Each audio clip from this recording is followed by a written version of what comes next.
vários desafios, várias brincadeiras incríveis. Você não vai perder, não é?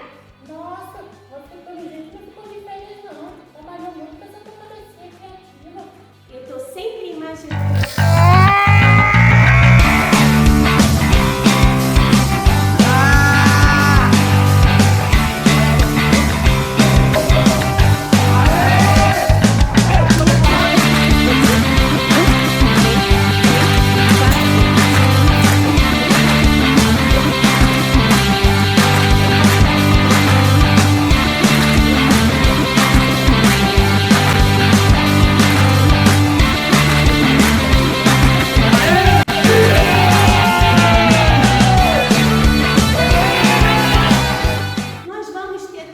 Artesanato, pintura, vão ser várias coisas diferentes esse ano. Lógico, além da dança, né? Que legal! Primeiro desafio, mas lembrando sempre, tem que ter sempre um responsável perto, tá bom? Isso mesmo, o papai ou a mamãe ou o irmão mais velho.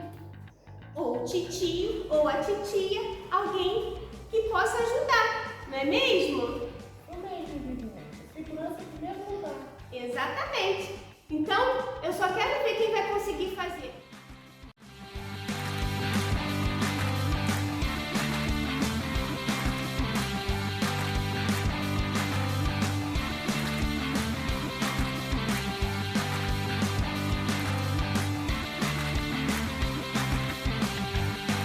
Gente, vocês não podem esquecer E se inscrever no canal e de deixar o like. E também de compartilhar com os amiguinhos, tá, gente?